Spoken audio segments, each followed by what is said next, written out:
Oh God, you guys, I'm drunk. Laura. I'm drunk. What do you want me to do about it? Laura.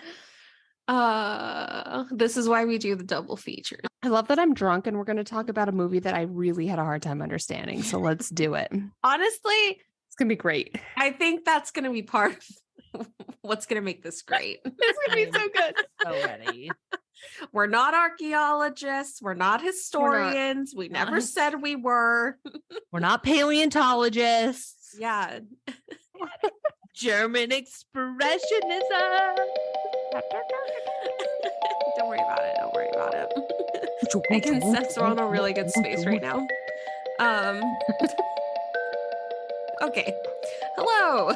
Welcome to Spooky Sips, where we put our love of horror movies into a podcast and sip some spirits along the way. I'm one of your hosts, Yvette, and I'm here with my co-hosts, Laura and Brianna. Hello. Hey. All right. So we just went back 100 years in time, over 100 years in time. Yeah. And watched The Cabinet of Dr. Caligari. Yeah. This movie takes place at a carnival in Germany where two friends encounter the crazed Dr. Caligari. The men see him showing his somnambulist. Sleepwalker. Is that how Somnambulism. Yeah. Somnambulism. We can say sleepwalker. Sleepwalking. Cesar, a hypnotized man who the doctor claims to see the future. Shockingly, he predicts, I was going to say prescribes, he predicts Alan. Prescribed death. He prescribed Alan's death. And by morning, his chilling prophecy has come true, making Cesar the prime suspect. Is he guilty? Fall? Did Laura just fall? Did you just fall out of her chair? Laura? All I see is a reflection of Jaden. Okay. Laura? Are you okay? Guys, she's okay. I think she fell out of her chair. Laura? What happened? I'm so glad. Pull not up. I'm so glad we have this on video. Oh my God. When she said she was drunk, I didn't realize. I didn't realize that's where we were. I was trying to get my notebook and my chair fell. And I can't get up because I'm embarrassed. No, you have to get up. We're recording a podcast. Oh my God. Okay, because I was looking at you, Brianna, because you were talking, and then out of the corner of my eye, Don't play Yep. that. this chair, Yep. like your plant just shook a little bit on like the side. That was amazing. So this will be the first time that we ever show video. We're going to show what just happened. We're going with Guys, video now. The chair is stuck in the plant. I can't get it out. Hold on. Oh, please don't play this. Oh no, we're playing this. Oh, this is so embarrassing. Okay. I'm literally crying. I am dying. I'm crying. Why is the Because plant of- on your shoulder?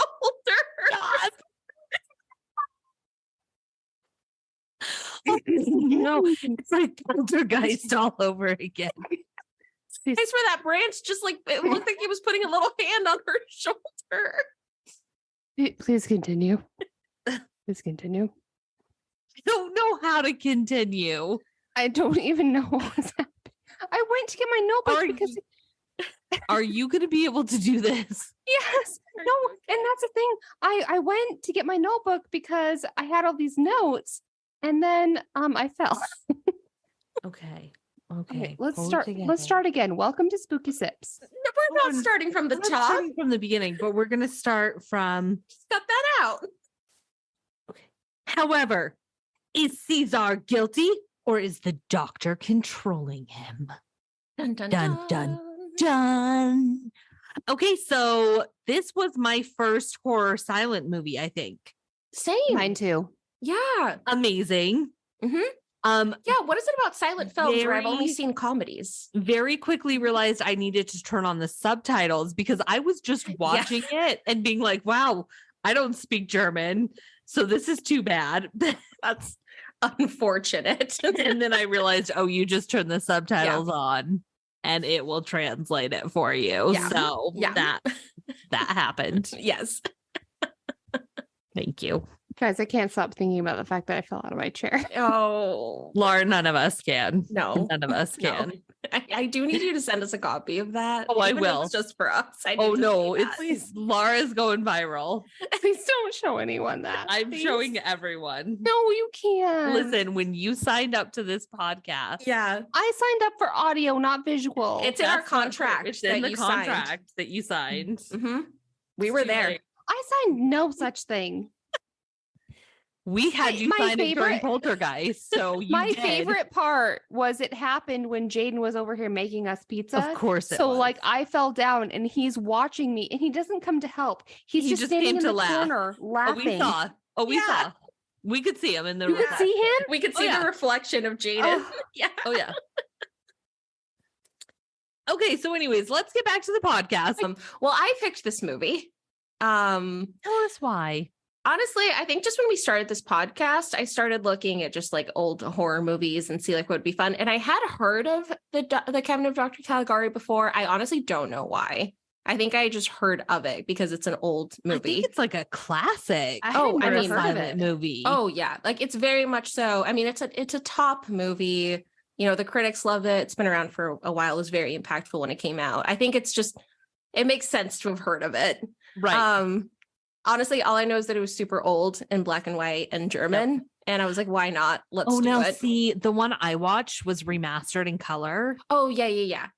Yeah. So Oh, they had yellow. some color. Well, I mean, it was color, Yeah. but like really just yeah. very, like there was a rose light, there was a yellow light. Yeah, It was yeah. more like that. Yeah.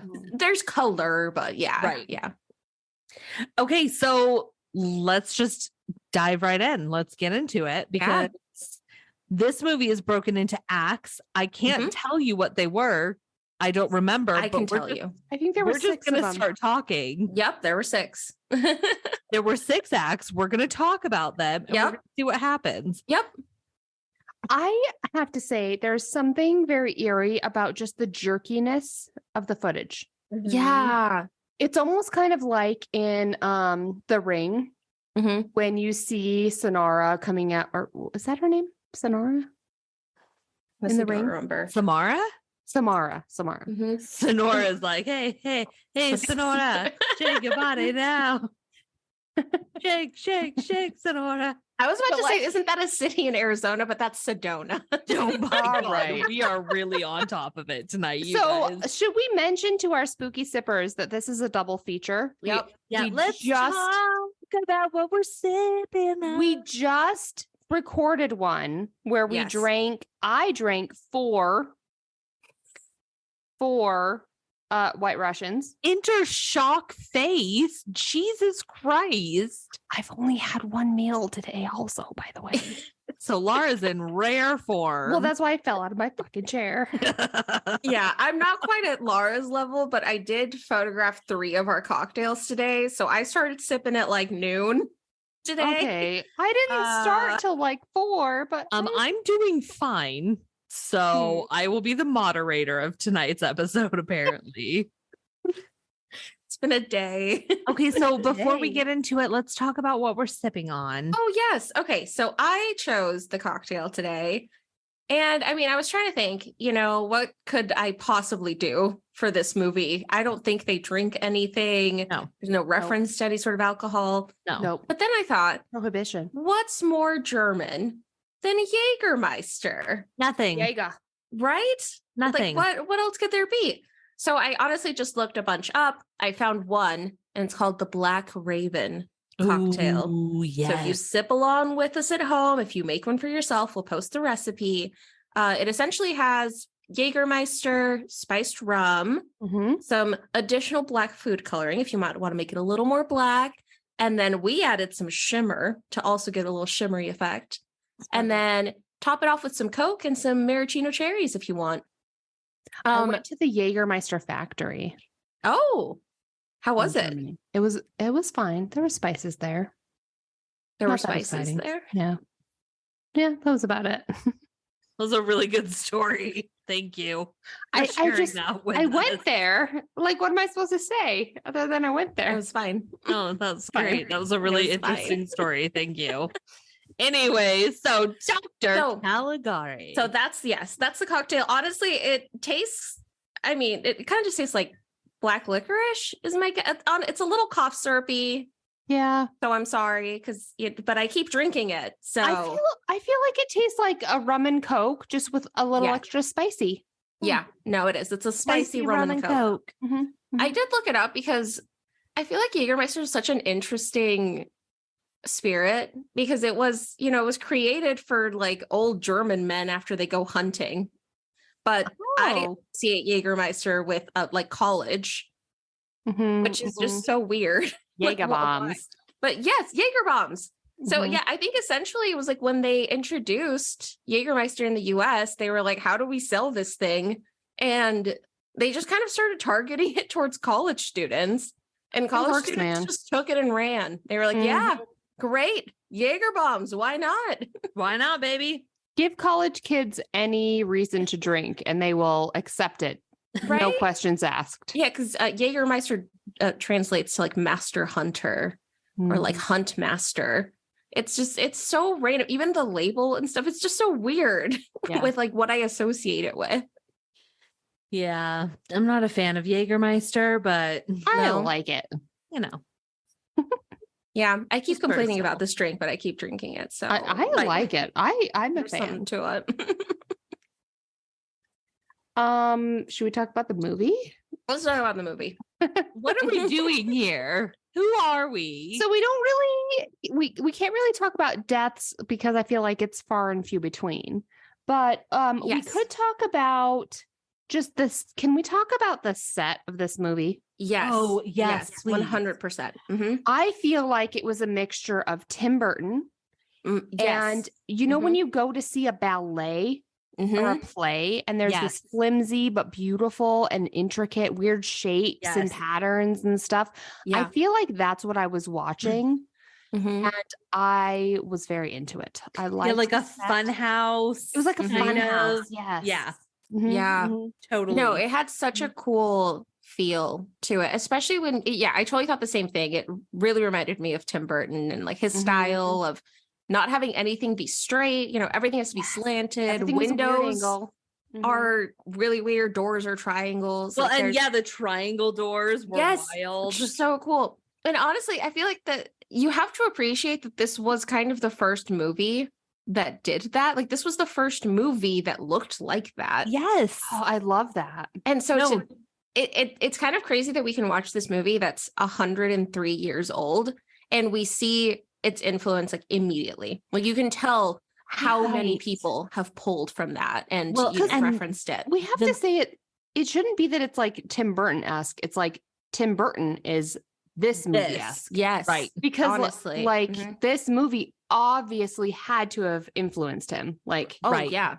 Mhm. yeah. Well, and the makeup, Yes. Mhm. not just the Mhm. set, but the makeup artist behind. Mhm. Mhm. Oh my The gosh, eyeliner? of the one, what was her name? The main girl, Jane. Jane. Jane. Mhm. Oh my gosh, like her spider web almost, Yes. like Eyeshadow. Oh, eyeshadow so and good. her like dark lipstick just on the upper lip. Oh, yes. phenomenal. Yes. Mhm. And Cesar with, oh my God. So I watched this like kind of documentary thing that like went way over my head. But it was a bunch of like German like film historians and they all pronounced it like Cesare. Oh, or okay. I Caesar. wasn't So I sure. think that's how they would, which honestly, when I saw Caesar on screen, I thought that's kind of a weird name for like a Mm. a German German film. movie. Like, how would they pronounce that? So I think, yeah, it'd be Same. like Cesare in case you were Cesare. curious. Okay. Okay. We can keep yeah, I saying was, Caesar though. I was saying 'cause- Cesar. I was saying, yeah, Yeah. like Cesar, but Mhm. The somnambulist. Yes. Did you guys know what a Wait, I but didn't. yes, because Oh. guys, at first I didn't, but then I remembered we talked about this before. what? When did we talk During about it? yeah, we talked about it during Ethan Hawke. What's his Sinister. Sinister? Oh, we did. Yeah. Did we give the name for it? Oh, I guess maybe we didn't, or maybe that got edited out. But like, yeah, somnambulism was what it's called. It's sleepwalking. Oh, okay. Like I yeah. remember talking about sleepwalking, but I didn't remember the name for Yeah. Oh, Mhm, interesting. it. Somnambulism. Somnambulism. Okay, so there are a few deaths in the movie and a couple attempted deaths. So like, you know, there's a bit of death here, but let's break this down by acts. Yeah, let's do it. I think it just makes more sense. to do Agreed. that. Okay, Act 1. We get the introduction, right? The two guys like on the bench, and he's like, "Let me tell you this crazy story."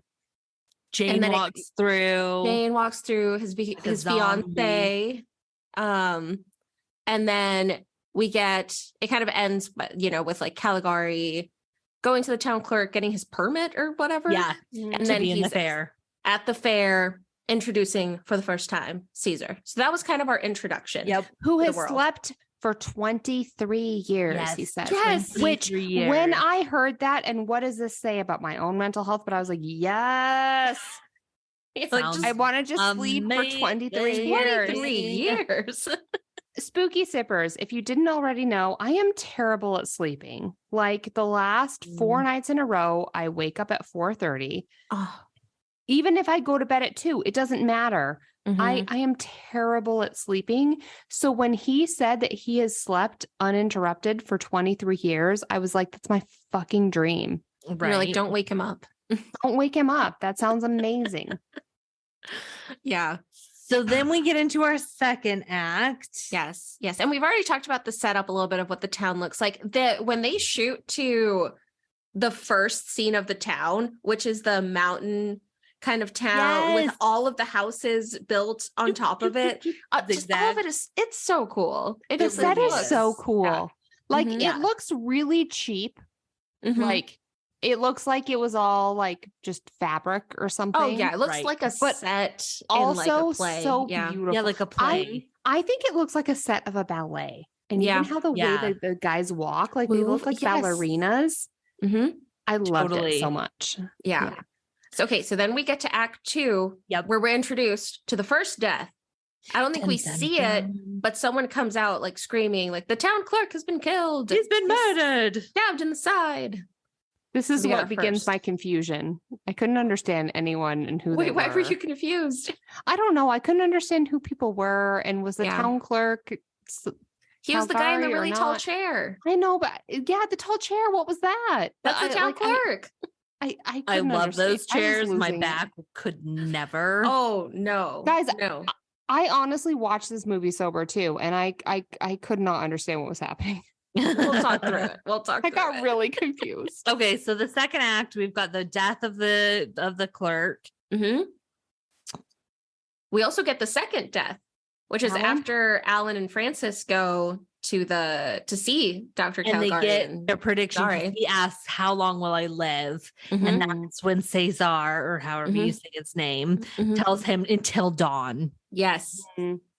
Which, okay, never ask that question. No. You know, can we talk about just in general, if you're, you know, going to a fortune teller, if you're playing a Ouija board, if you're seeing a sleepwalker for the first time, don't ask that. Nope. That's cursed knowledge. Yep. Agreed. That's cursed knowledge you don't really want to know. You're never going to like the answer, because it's like, if you're going to die a long time from now, you're just going to fuck off. But if you're going to die really soon, you're just going to stress about it. Right.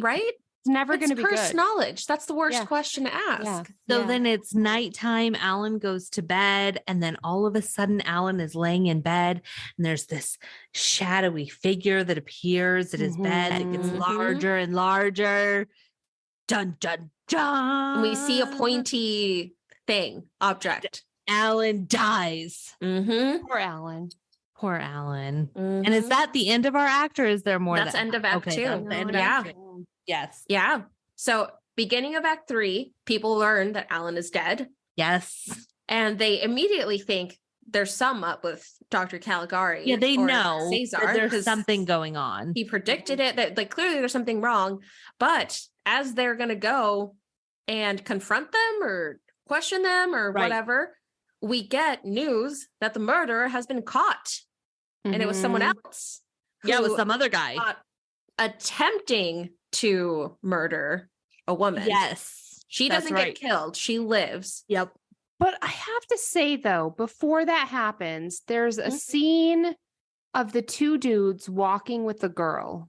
Yes. Where they meet Jane. And I was just feeling like, wait, what's happening? Is this just a threesome and they're just like all okay with it? No, they just are both courting her. Yeah, they were both walking with her at the same time, and they walked into a room. There's this, they have a scene where they say, look, we both love her and we have to let her decide. Yeah. That was after the threesome. They were not. They had a threesome. They did not. No, yes, they did. They had a threesome, and then they were like, Germans, but they're 1900 Germans. No, they fucking had a threesome. I'm standing my ground. This is what happened. We're just going to cut you out of this. After the threesome, they had the discussion of we both love her. Let's let her choose. Yes. So they had a threesome, and they were like, you know what? We both are in love with her. Now what are we going to do? I don't think that's how it worked. Yes. That's what happened. Where did you get that that's what happened? I wrote it in my notes. So anyways, moving on. So someone else has been arrested. Okay, fine. But there's still suspicion on Dr. Caligari and Cesar. Yes. So who done it? We don't know. Yeah, they're still trying to figure this out. And then at this point, Jane wanders over to the tent. And that's where she sees. Isn't her dad missing? Yes. Yeah, she realizes her dad has been missing. Her dad is missing. So she goes. Go look. Did you read? Did you have the subtitles on? I had a really hard time following this movie, guys. Laura watched a different movie. I was getting sleepy last night at like 8, so I stopped the movie and I watched the rest of the movie this morning with coffee. Laura watched a different movie. I still don't understand. Okay, you haven't answered. Did you have the subtitles on? Yes, I did. Okay, so anyways, Jane's dad is missing. So she goes to the fair to look for her dad. Yep. That's when she stumbles upon Dr. Caligari's tent. Yep. And goes into it. And that's when her and Cesar meet. And it's this very like... It's like a weird... They're giving her the weird eye for sure. And she gets a weird vibe. So she runs out of there. She's like, hell no. So she gets out. Yep. Runs home. At this point, people are still wondering if it's Cesar, Dr. Caligari. Right. So, oh my gosh, what's his name? We keep saying Francis, the guy. He goes and kind of sets up outside of and watches Dr. Caligari and Cesar to kind of just see what they're doing. And they're just asleep. But then at the same time, we see Cesar creeping his way downtown over to Jane's room. Yep. And this scene, the whole scene, honestly, is I think my favorite in the whole movie. Him walking over there, again, he can't even walk normal. No, he can't. No, he's walking with his hands. Yes, it totally reminded me of ballet. Yeah, it felt like a play, like a ballet. He's hugging the wall, tiptoeing across. He gets to Jane's room, which is this crazy room with the tallest windows you've ever seen. And there's flowy curtains on the bed. Yes. And she has this flowy white dress with the flowy, it's very angelic. And his little creep walk into her room when he just walks in. And then when we get the idea he's there to murder her, but he kind of second guesses it, something stops him. Yeah. And he just grabs her head. Yes, the way that he grabs her head. He grabs her. I thought almost he was falling in love with her or something. He went to go kill her and then he was in love with her. But yeah. I don't know. It was so weird. Yeah. There was something that clicked. I think that was the idea was, he was going to go murder her. Something happened and he was like, I don't know what to do. I'm not going to kill her, but I'm going to kidnap her.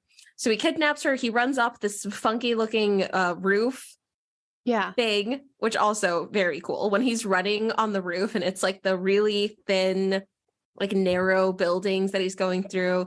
But people are chasing after him, so he just kind of drops her, I think. And Like, he's like, I can't do this anymore. I wrote down in my notes, he kidnaps her and then just gives up. And then just I'm done. It's like, you know what? You're too much. He's like, you know what? Leave her here. Go for it.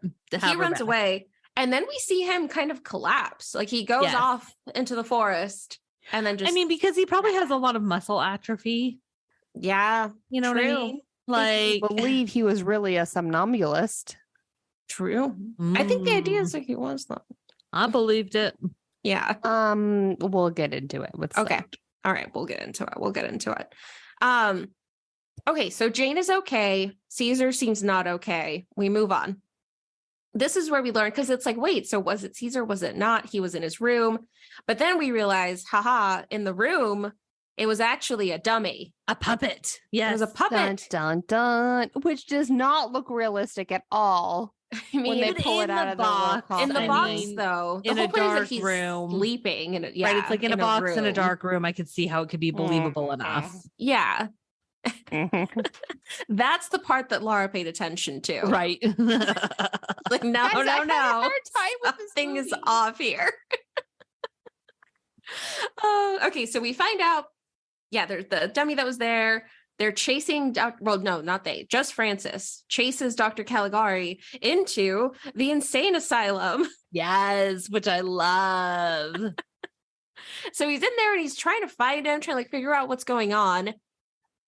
And that's where we get just this whole story. We find out that Dr. Caligari is actually the director. of the asylum. And I was so confused by that because I wrote down in my notes, I was like, Dr. C is the director. And then I was like, no, wait, I crossed it out. I was like, no, he's not. I don't understand. Yeah, and I was like, no, wait, he is. He is the director. I could not figure it out. I love his office. I mean, we talked about the triangle door, but that triangle door that leads to his office with the books and the I love and the skeleton. Do you think the skeleton was real? Because we've talked about that before. Oh, 100%. Oh, for sure. 100%. That the skeletons are real. Oh, it's it's a human body. Yeah, for sure. I would be more surprised to learn if it wasn't, Yeah, for sure. Mm-hmm. Yeah. Mm-hmm. So we realize that the director, Dr. Caligari, he has been studying sleepwalkers. I'm not going to say the other word because I don't know how to pronounce it. Somnambulist. Yep. Somnambulist. He's been searching. I may be drunk, but I can say that. Somnambulist. He's been researching this in order to control one. That was kind of his goal the whole time. Mm-hmm. And then Caesar showed up and he was like, oh, sweet, I can do everything that I've researched. So really, he's the bad guy. We find out. So they kind of go and arrest him. And then he becomes a patient of the insane asylum. They lock him up. Great. But then they're like, just kidding. Not what happened. Oh, and at this point, I think they also bring Caesar to the insane asylum to show that he also died. Yes. He collapsed. They bring his body. Right. And I think that's the end of Act 5. And then we go into the end of Act 6. Yeah. Or the beginning of Act 6. Death number 3, which is respectable, in this movie. But then we get the twist. Oh, God, which is my absolute favorite. And it's that, no, none of that is true. Mm-hmm. They're all fucking crazy. They're just all crazy. Mm-hmm. Like Francis and Jane, and they all are living in the asylum as patients. Dr. Caligari is the director, but he is not Caligari. He's just the director. Yep. And the somnambulance is there. Yeah, and everyone is there and alive. Everyone is there. And it's just some figment of probably Francis's imagination. Yes. He's made up this whole story. Yep. Which is wild. Yeah, it's so wild. Like, because you're watching this scene unfold, and at first you're like trying to figure out what happened because you're like, now wait, they're at the asylum. Are they at a party? And then all of a sudden everyone's acting crazy, and you're like, no, they're all insane. They're all patients. Yes. Oh, I loved watching. It was so good. Yeah. I love the ending. So then we Loved get it. Francis actually getting, restrained and put in the Yes. room. And then we get the zoom in on the director where he says, he thinks I'm Dr. Caligari. Now I know how to cure him. And then that's it. And End then of What's he movie. going to do? Like, what do you think he's going to do to cure him? who knows? Oh, God. You tell us. Mhm, mhm. Such a good movie. No, I loved the way that this movie unfolded. Mhm. There was just something about it that did feel theatrical. Oh, yes. It was like a Mhm. play. It was Mhm. like a play, and it was like a ballet. It was almost like a dance, Mhm, like mhm. Mhm. because it was a silent movie. It was Mhm. almost a dance that you were watching. Yeah. hmm No, this is a good one. If you want to just, I don't know how to describe it. I think it's one of those movies that you just have to like be in a good headspace and like have the time to just like absorb it. Yes. Yeah. You know? Also, it would be amazing to have just on the background of like a Halloween party. Yes. Because the 100%. music, like we need to talk about the score Yes. before we get into psych. The Mhm. score of this movie Brilliant. nailed it. Yeah. It- I mean, in yeah. a silent movie, if you don't have a good score, you're not going to have a good movie, Mhm. right? No. Like it made the movie. Yeah. And the first thing I thought was like, I want to play this in the background of a Halloween party. Yes. No, yeah. This is the perfect thing to have on in the background. Yes. Oh, No. loved. Oh, so good. Okay. Were there any like favorite scenes, I guess, for you guys? So I actually loved the scene of when they captured the fake killer. Yes. So I loved the cinematography of Mhm. that, where how they Mhm. open up with the window of the woman up Mhm. on her second story, and then they go down and they have the police chase, and the way that they like get him through the narrow, curvy things, Mhm. and then end back on the circle of the woman. There Mhm. was just something about that scene that I loved the cinematography for that. Yeah. Yeah. It was so cool. And okay, honestly, I know we keep talking about the sets, but I do think one thing that I really, the sets are very two-dimensional, like Right. it looks kind of flat. And I think that's kind of why we keep saying it looks like a ballet. It looks like a play. It looks, they seem very 2D. I kept being surprised though, how much depth it actually had. Yes. Yeah. Because it looks like it's one flat photo and then you would see someone walk down the stairs. Yes. Or like walk Mhm. along the path where it was like, wait, I thought this was completely flat, which honestly I think just added to kind of the setup of like, this is a mad world and Totally. everything is off and even the 2-dimensional is 3-dimensional. Totally. Yeah. Did you have any favorite scenes, Laura? Okay, so seriously, I think that I just loved the whole vibe Mhm. of the scenes. Like, I feel like every time I saw a scene, I thought it was a beautiful picture. Yeah. Yeah. Or something from a ballet, but like where you would just capture the still frame of it. Like Mhm. it was so beautiful. And I loved every scene with Jane in it where like her eyes are just Oh like, my gosh. Yeah. Phenomenal. She shined like Yeah. that. Like I know part of it was I'm sure just the makeup and like the clothes, but really that Yeah. she literally shined. yeah. And she's not like that, like what we would modern day call this like classic beauty, but Mhm. something about the way like the camera just went to her, even if she was like part of this tiny part of this big scene, you looked at her like I loved just the beauty of this film. Yep. It was Agreed. so, it was Oh so yeah, good. definitely. Mhm. Definitely. Mhm. Also the twist, I did not see that coming. No, I me did not neither. expect in this 100-plus-year-old movie to end on a twist. Yes, at the I didn't end. either. So like I had a really hard time understanding this movie. Mhm. And like I've told you before, I was not even drunk watching this movie. I was just not getting it. Yeah. And then at the very end, when it all turns out they're just all crazy, I was like, oh fuck, I get it. Yeah. Oh, it like now it clicked makes right at the sense. end. Okay, Yeah. I understand now. So yeah, it was good. I really liked it. Yeah. So should we get into the psych of it? I feel like it's a Sure. good time to like Yeah. Yeah.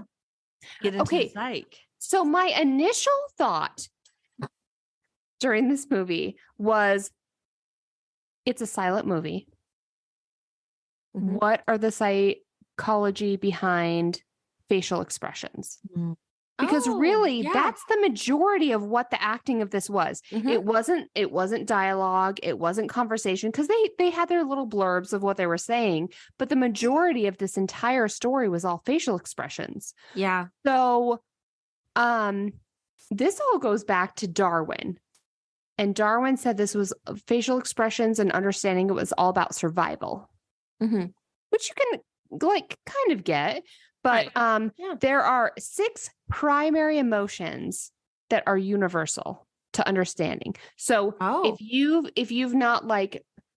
have no education or life experience of understanding like facial emotions, these are the facial expressions that you will see and you're going to understand what they are. Huh. Uh-huh. So there's happiness, sadness, Mhm. surprise, anger, fear, and disgust. Huh. And then Mhm. because I'm old, I also apparently now there's 7, and the 7th is also contempt. Oh, Contempt. I know that one Ooh. well. So Okay. So Mhm. if you go with kind of the Darwinian theory of this is all about survival. Like if there's someone around you who is experiencing happiness as they're eating something, okay, you know that's a safe thing to eat. Mhm. Or if there's someone who, is just kind of like hanging out and then all of a sudden they have this facial expression of fear, you Mhm. know that you've got a GTFO. It's Yeah. not safe to be there. Mhm. But humans do have an in-group bias. So like you can recognize more the facial expressions of people that you're comfortable with, like people you've been Mhm. around who are the same national, ethnic, regional group, Yeah. Mhm. versus those that are different than Mhm. those groups of you.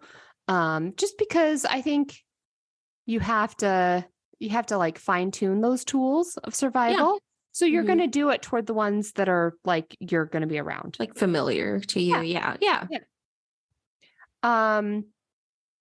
So it like recognizing facial expressions can be instinctual. Like even people who have been blind all their life, if they're happy, they will smile. Oh, So yeah. they've never Mhm. seen a smile, but they're Right. going to But do like it. that's I guess I never Interesting. I thought never about that. thought about that. Yeah. Yeah. So like Huh. watching this movie, like you watch it and like you see these facial expressions of these like smile, fear, Mhm. worry, contempt, like, and you recognize them even though there's no words going on, which I think is just Yeah. really, really cool. That Yeah. is cool. You're right. I wouldn't have thought Yeah. about that. Yeah. Yeah. Oh, and I do think we need to talk about the scene where Cesar wakes up for the first Mhm. time, because the control that he had Yeah. on his face, like I feel like you can really see, like you can tell that his like eyes are moving, even though his eyelids are still closed. And Mhm. I swear he controlled parts of his face that I didn't Yes. even know you could. And like you could feel it like quote unquote waking up and like moving. So like the control of that is so cool. Yes. Very good actor because like Mhm. he's like not experiencing the emotions yet of what he's going Mhm. through. Yeah. So, you kind of learn what emotions mean like as you grow up. Some of them are instinctual, like we kind of talked about, but you can also kind of learn them. But also there are some groups of people who it's not like instinctual to them. So, like for example, a lot of the kids that I work with, kids on the autism spectrum, you're not going to like they tend to not like recognize instantly what does happy versus surprised versus like Yeah. angry versus worried. What does that mean? But you can teach that. Just like you can teach right. math, just like you can teach reading, like it's not that big of a deal. It has to be taught, but you can just teach it. Yeah. And then as Brianna and I have experienced, one of the funny things about facial expressions is like if you're watching it, you're going to do it. So like Brianna and I will watch like The Bachelor, which is the stupidest shit we've ever seen. It makes me so mad that I do this. No, but Brianna, here's the thing. I know. We'll watch it and like something sweet happens and we're just smiling just our watching, fucking like, asses off. We freaking look joke. like fucking goobers. And like, I know. Like, because if you see someone smiling and happy, you're gonna smile. Like it's an instinctual thing. You can't help it. It's true. No, oh my it's God. so Okay, we're true. doing a tangent podcast where we just watch The Bachelor. yes, we're about to watch The Bachelor. Do a total psychoanalysis on The Bachelor. We will, oh God. I mean, that would take years. It takes so long. Okay, so I have a few other things to talk about. Okay, No, I love so it. There's so much psych in somnambulism. this. We did talk about this with Ethan Hawke. Sinister. So we talked about sleepwalking, and it's basically like the act of like getting up, walking around when you're asleep. So it's most common in children. So this 23-year-old, the guy who'd been asleep for 23 years, like it's most common with kids. And it usually occurs 1 to 2 hours after you fall asleep. But it very rarely it will involve like unusual behaviors, like walking around, murder, like all that shit. Like it's very rare that it will include that. Yeah. So most often it's going to be harmless, and the treatment would be needed if like you're doing it and like you're hurting yourself or hurting other people, but most of the time that's not going to happen. So they also talked a lot about a fortune telling in this movie. Yeah. I feel like they alluded to fortune telling. So I Googled fortune telling. Yeah, because for some reason Caesar could like predict the future or in the past. And that's kind of like where you like predict bad things are going to happen with no evidence that it's actually going to happen. Yeah. So like fortune telling in psychology is like not about fortune telling for good, fortune telling for just like normal things. It's like, oh, I predict bad things are going to happen. I have no evidence it's going to happen, but that's what I predict is going to happen. So it's linked to anxiety and depression. And it's one of the most common things that like in therapy, you're going to identify as like, oh, okay, this is a thing you're going through that we need to recognize and work to, like in cognitive behavior therapy, like work to change. Yeah. Interesting. I also felt like they talked about Dr. Caligari, or the guy who became Dr. Caligari. Yeah. He was very much manipulating the somnambulist, Caesar. So manipulation is its behavior that is designed to control or influence another person for your own advantage. That can include, first you flatter them. Like you kind of like make them feel good about themselves. Then you isolate them, which Dr. Caligari did. He like put Caesar in a little box. Oh, yeah. Then you gaslight them. Of course. Like you kind of say something that is not true, but like you make them think it's true. And then there's these threats of violence. Yeah. So that's what Dr. Caligari did. Interesting. Yeah. Yeah. Makes sense. So what was Francis suffering from? Remind me who Francis is. He's the guy who we see like telling the story. Telling the story. Like, is he schizophrenic? Delusional. Okay. We're going to get to that in like just 2 minutes. Oh, okay. Sweet. So I feel like he's going through some psychosis. Yeah. First, though, I wanted to talk about straitjackets.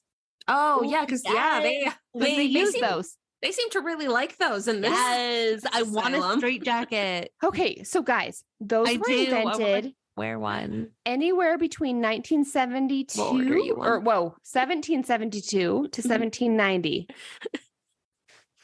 And this was before like people knew what to do with people that were going through psychosis. They were like, I don't know what to do with you. You're talking cray. I don't know how to handle it. So let's just like confine you. So it was like schizophrenia, depression, anxiety. This was the only thing that they knew how to do. Yeah. Let's just like put them in a straitjacket. So since then, now we do like medication, we do non-confrontational techniques like therapy, and we'd like have more staff to help people that are going through psychosis. But like, no, we don't use straitjackets anymore. Too bad. Okay, but did it work? Well, I think it used, I think it worked to like keep Good people- question. I think it worked to like keep people from like stabbing you, but like, did it work to cure their mental illness? No. Okay, fair. Because they do kind of look a little cozy, you know? Right? I want to try cozy. one.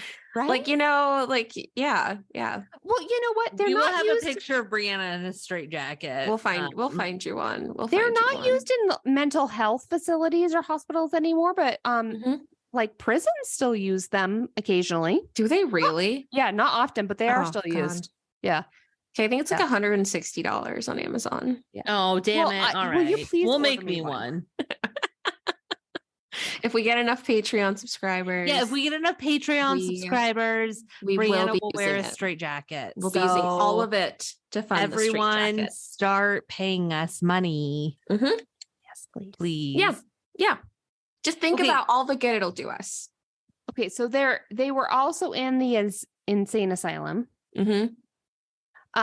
So insane asylums were kind of became more popular, I guess, between 1825 and 1865. Before that, people that were like deemed mentally unwell were just like, you're going to go to prison, you're going to go to the poorhouse, you're going to just be homeless, and that's fine because we don't know what to do with you. So the intent behind insane asylums was not malicious. It was like, we're going to like find a place to like care for these people. It did not end up being that way. Like, but the amount of horror movies we got out of their existence, you know, so good. And then I feel like they talked a little bit in this movie about psychosis and about what psychosis was. So I think we maybe have talked about this in another episode. Psychosis was. But really, psychosis is when you perceive or interpret something happening around you that other people do not perceive or interpret is happening around you. Like your reality is not what's going on with other people around you. So like Jane thinking she's the queen. Yes. I love her. Yeah. I love her. Her line. I didn't write it down. I should have. Oh, it was so good. It was so good. I'm going to look it up so we can share it later. So like psychosis as a general rule includes delusions, hallucinations, like repressed speech or talking incoherently about things going on. Your behavior is disorganized, you're aggressive, you're confused, you believe that things are happening that aren't happening, you're angry, you have anxiety, you're apathetic, you're excited, you're afraid, and a lot of times this will be accompanied by memory loss, nightmares, hallucination, and suicidal thoughts. So like I think a lot of this plays into what what's his name? Caligari? No. Francis? No. Cesar? Cesare. Cesare. So like I feel like he's been manipulated by Dr. Caligari. So like he's going through all this stuff and he doesn't quite know what to think of it, but it kind of could seem like psychosis. Yeah. Nice. Okay, so I found Jane's line. Oh my gosh, please share it. Well, at least one of her lines. I don't know if this is the line, but Francis says, Jane, I love you. When will you marry me? And she responds, we who are of noble blood may not follow the wishes of our hearts. Yes, that's what it was. What a way to say no. I know. If I ever, I mean, I'm married, but if I ever get proposed to again by someone I don't want to marry, that's my fucking response. That's gonna be the Right? response. Right there. Mhm. Right there. Yes. So good. Oh, so good. So good. Loves. Okay, so a couple of things about psychosis in the 1920s, because this is when this came out. Yeah. So when people were experiencing psychosis, which could be like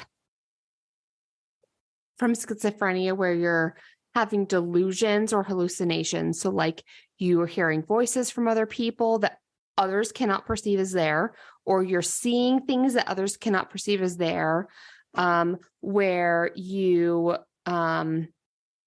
basically just having all of these sensory inputs that other people cannot perceive.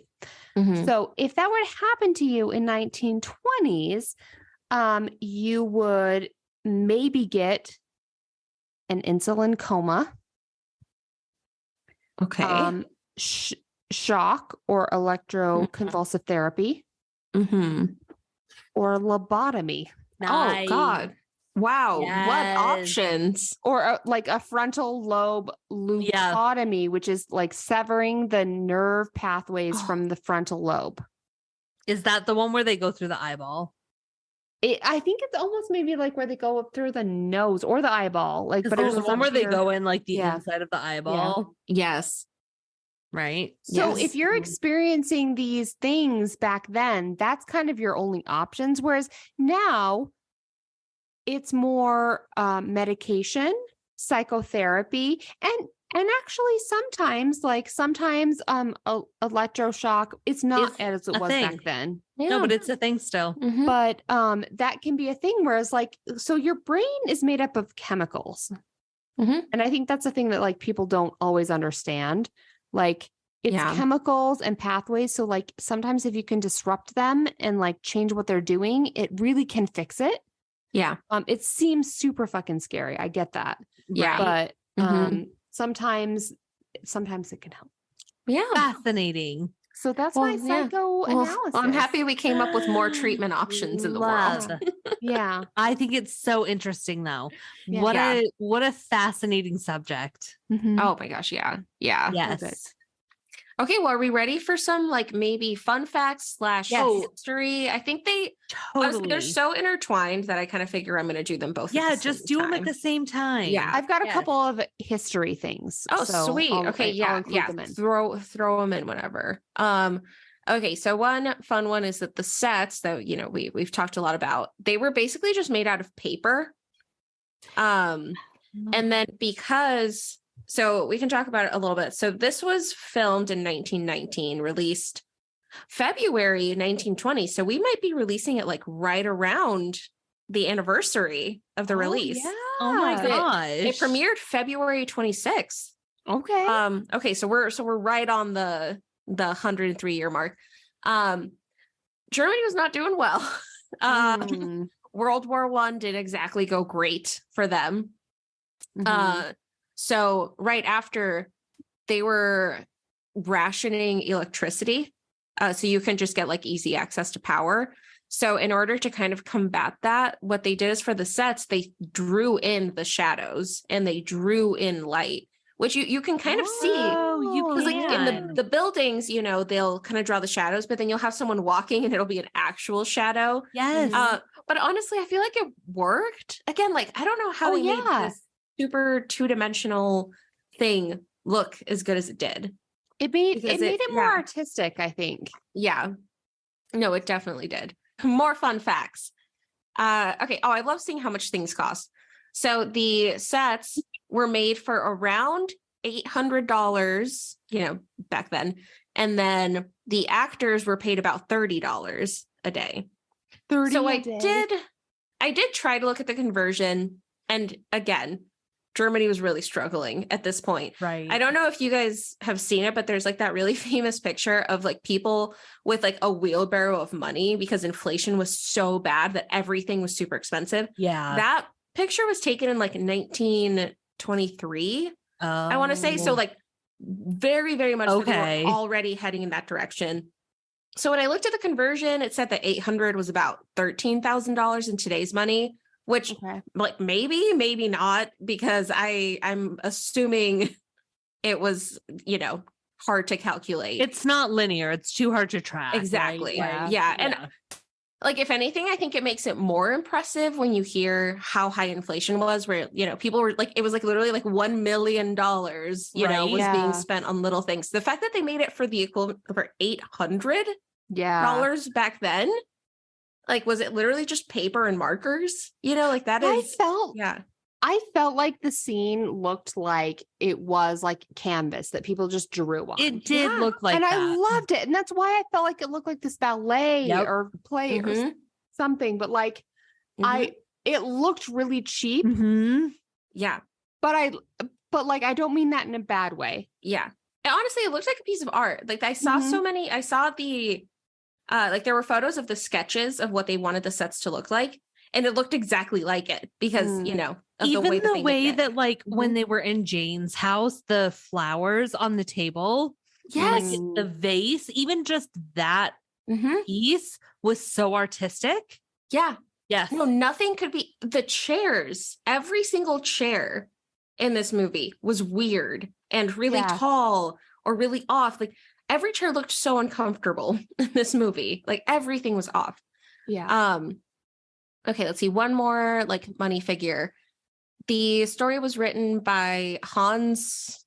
I don't know how to pronounce his name. Hans and Carl. Hans and Carl.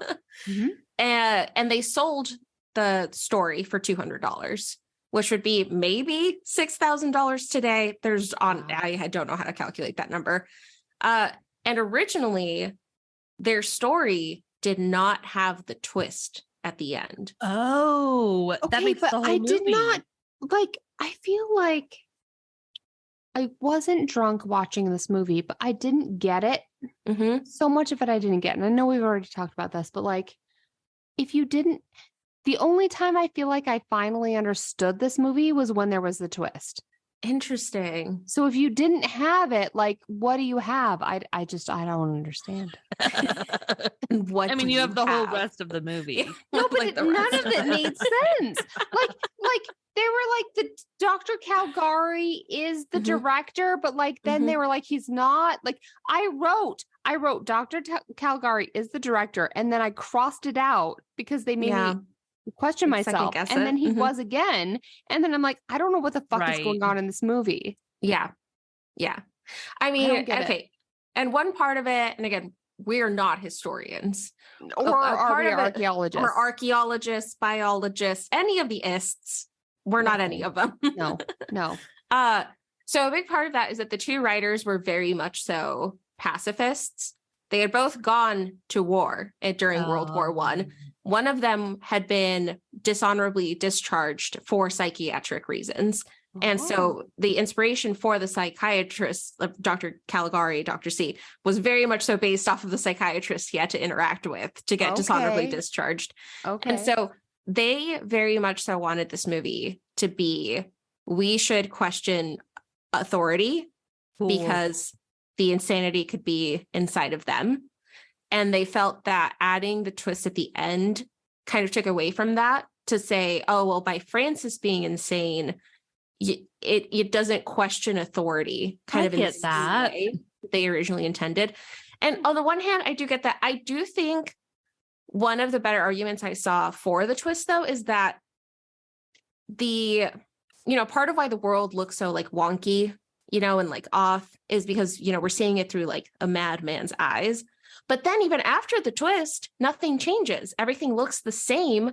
So you're still in a mad world. So I think their point, it still sits that, you're kind of in a mad world. So they were really upset about it. They did not like the change, but they had already sold the story. So, I get that though. Like it came from the heart, and like, that was their story. And I understand, but I think that I think that it can still question authority, even with the twist of change. Yeah.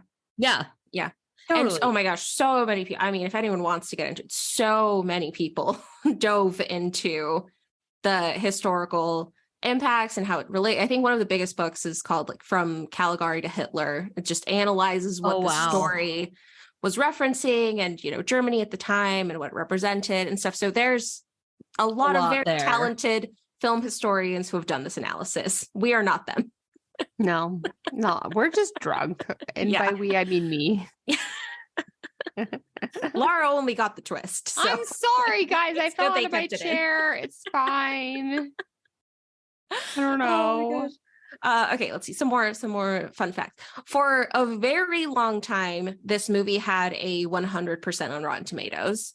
Oh, interesting. Yeah, it dropped to it's still sitting very high. It's at like a 90 something. Okay. I think in like 2018, someone was like, actually, it's more of a 4 out of 5. Okay. You bastard. Whatever. It's like at this point, you know, come on, man. Let it lie. Leave it at 100 years. Yeah. Come on. I'm just saying, imagine watching it and being like, you know what? It was mid. No. Guys, okay, that would have been you. Ratings later. Yeah, that would have been Laura. Was it you on Rotten Tomato? I'm not saying you can't rate this movie poorly. I'm just saying it had stayed at 100% for like 100 years. I'm sorry. We'll talk about it later. It's okay. It's okay. Okay, we had talked about, I think all of us watched the remastered version, right? Where it had like a little bit of color and stuff to it. Like yellow. Yeah. Basically. Yeah. It's only a color. The like pre-restored, because there was a non-restored version of it. That one, and when we first talked about the movie, I thought it was under an hour long, but then I got the movie and it said it was over an hour long, and I was confused. I was wondering if they added scenes or like restored extra stuff in like the restoration movie. It turns out that in the original one, it was just really bad quality, and so some scenes were unintentionally sped up. So if you see the pre-remastered version, it's 51 minutes long. It's the exact same movie, but fascinating. Parts of it are just sped up. And so the original runtime was 69 minutes, which is the same as the restored film, which is kind of cool. Yeah. Like that's a lot of time in a that very would be short interesting movie. to see. Yeah. Like I almost think of like Charlie Chaplin, like a very quick, like rapid move it. Yeah. Kind of so thing. that's not how it originally aired. I think it was just during one of the recordings or something when they distributed it. I did look up scenes and stuff just while researching it. And I will say, like, the restored looks, I mean, so good. I mean, you can see people's faces and stuff, but seeing it in black and white does make it a little scarier. I bet. I think like, yeah, because like the makeup, I think especially with Caesar and stuff, like it really, jarring. The really makeup was so good. Yeah. So, and you know, look at pictures. They're kind of fun. Okay. Okay, let's see. Okay, I think I'll move away from the movie and more into just history stuff. One fun fact, fun thing that was happening in Germany is someone invented the hairdryer. Oh. Which is like, they're like rationing electricity. And you're like post-war. And someone was like, you know what? My main issue is my hair's wet. My hair gets frizzy, y'all, if I let it just air dry. I don't know why I thought that was so funny. I was looking up random history facts and stuff in Germany. And when I saw that someone invented the hairdryer. I love that. No. I'd say this is the biggest problem our society is facing right now. Yeah. 100%. The thing that uses the most electricity. Yep. I need it now. Still to this day, I have to push the button so it doesn't like short out my circuit. Yeah, literally. I can't imagine their whole house didn't like their entire power didn't shut off. Right. Love this. Love this for them. But I love it. In the US, we had Woodrow Wilson, I can say words, as president. We, in January, had Prohibition start in the US. Yes. So speakeasies replaced saloons as the number one night out destination. Yeah, nice. And then we had 2 amendments to the Constitution. The other gave women the right to vote. Yes. It's a big year. It's a big year. I also had that one. Like this, when this movie came out, which was granted 103 years ago. We didn't have the right to vote. We didn't have the right to vote. That's Nope. really fucked up. Nope. Like, It's oh God, I can't handle it. it's Okay. pretty recent. Yeah. Yeah. The Ottoman Empire ended, which is kind of crazy that, we got the right to vote and then the Ottoman Empire ended. Like the timing. Yeah. I thought that was came hundreds of years ago, but Nope. that's okay. Mhm. My perception of Agreed. history is just very off. Mine too. I have no idea what history is. Like, No, same. Okay, one fun. I think I have mostly fun ones from now on. The first flight from London to South Africa. I'm sorry, London to South Africa took place. It took them 45 days. Oh my and God. included 2 crash landings. oh my gosh. My, how we've come. So they literally crash landed, had to use a different plane at one point, like shift everything over. But they did it. They successfully completed the flight Good for in them. 45 days. That's wild. Okay, this one, and honestly, we might have to post the photo. On June 13th, 1920, the U.S. Post Office said that children would no longer be allowed to be sent by parcel. Yes. What?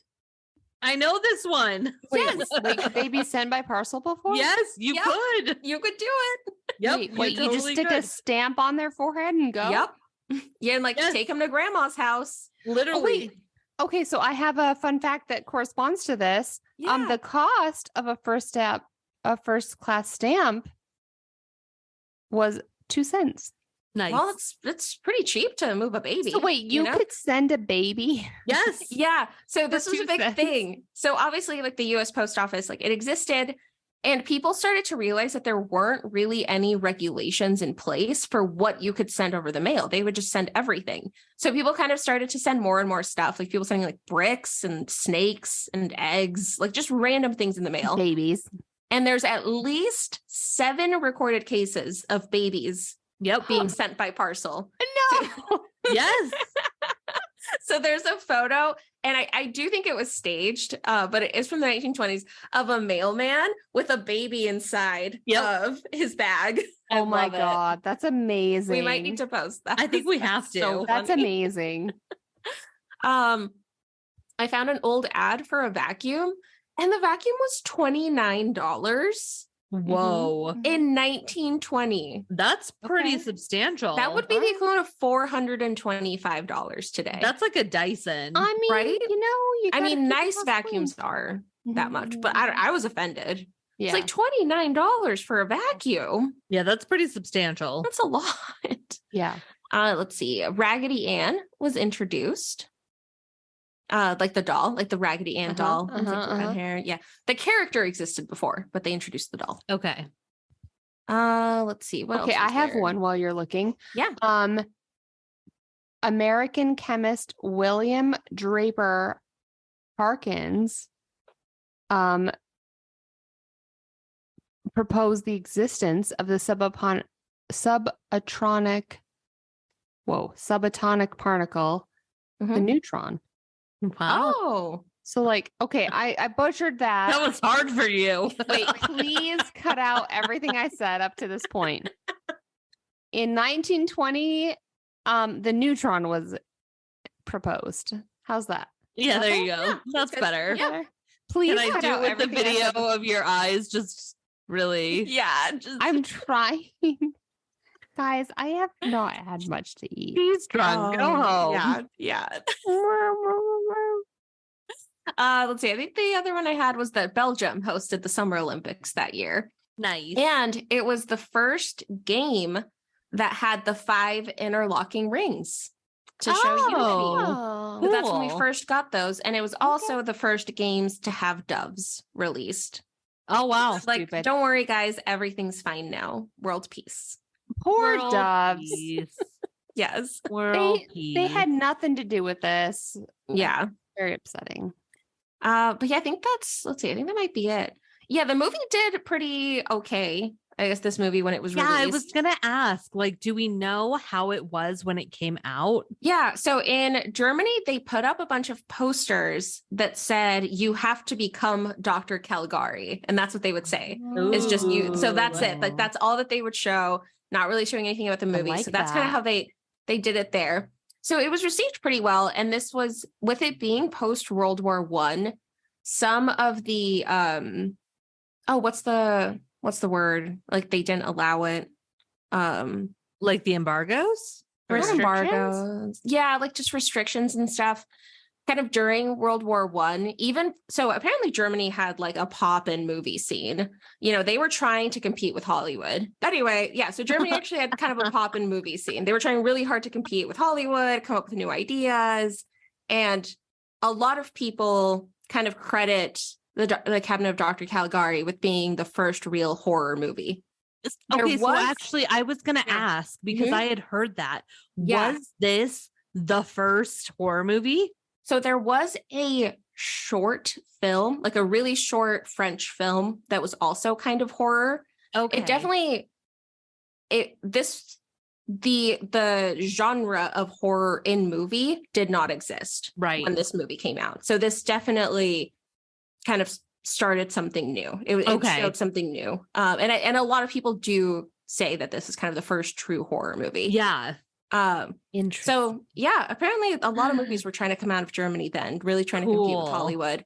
And at that point, a lot of the restrictions had kind of stopped. I guess during World War I, even good movies, you know, that would come out of Germany, they would censor the German part of it. They were kind of trying to like remove a lot of the German parts, like weird, because obviously the world kind of hated Germany during World War I, so everyone was trying to stop their ideas from getting spread.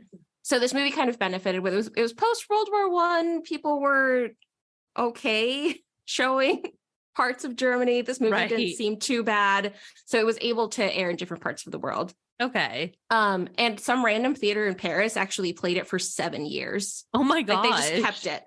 They're like, it's great. They're just going to keep. We love it. this. We're going to do it forever. Yeah, we're just going to do this forever. It's fine. Amazing. Like, can you imagine if a movie came out in a theater? It's like, you know what? No. 7 more years. 7 years, absolutely. 7 years.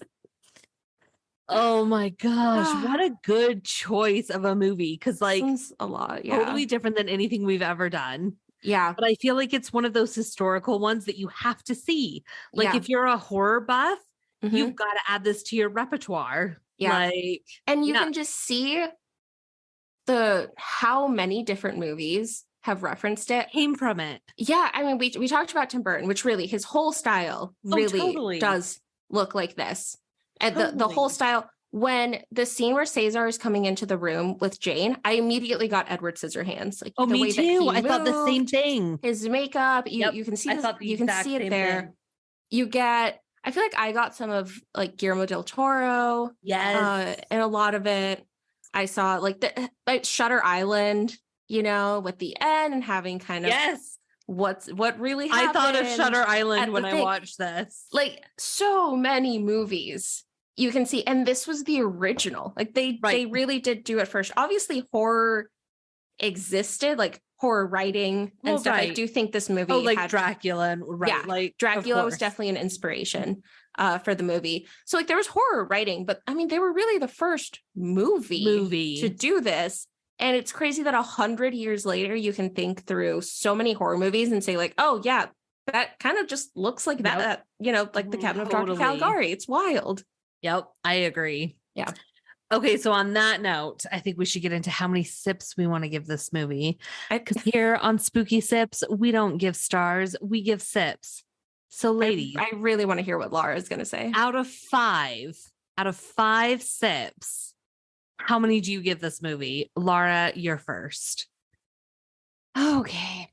So I think I'm going to give this movie a 2.75. Okay. So I love it for its historical factor. I love maybe I'm going to give it a 2.95 because I love the influence it has had on other horror movies. I had a hard time watching it. I got confused. Yeah. So I feel like so much of it visually I loved, but I feel like I wouldn't watch it again. Yeah. So that's why I'm giving it a less than 3 because I love it for its like influence. I love that. That's the only reason why I bumped it up. And I love the psychological impact, but I don't think I'd watch it again. So 2.95. Interesting. Okay. I feel like I'm going to give this at least a 3.5. Yeah. Maybe a Okay. 3.75. Okay.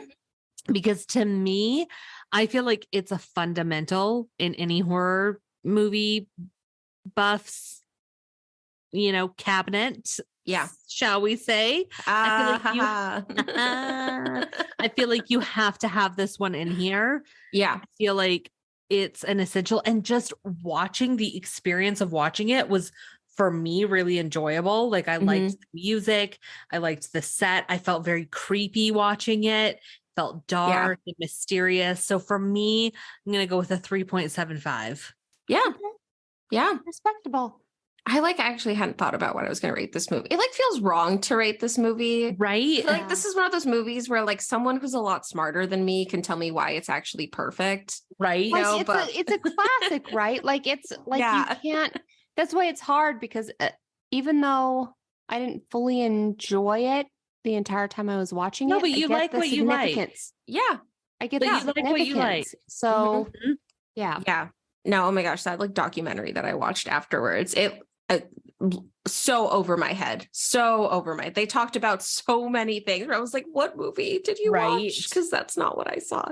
I think I have to go. So I think I'm going to go with 3.75 because I think you have to watch it just because it was so, you can see that it influenced so many of the great writers, producers, directors that we see today. Totally. But it's in German, it's silent, it's kind of black and whitish. It's kind of hard to follow sometimes. So it's not an easy movie to watch, I would say, but it is a good one to just zone into if you just want a creepy vibe for your Halloween party, Yep. Nice. Love it. Yeah. Okay, so next time on Spooky Sips, we are going back to the movie that scarred all of our childhood, the 1992 Candyman. So if you haven't seen it yet, get watching and get sipping. We'll see you next time. Bye. Bye. Bye. You guys, I fell out of a chair. Yeah, you did. Thanks for listening to Spooky Sips. If you enjoyed this episode and you'd like to help support the podcast, please share it with others, subscribe, and leave a rating or review wherever you're listening. To stay up to date on all the spooky things we're up to, don't forget to follow us on Facebook and Instagram at SpookySips_podcast. Thanks again for listening. See you in 2 weeks for a new episode.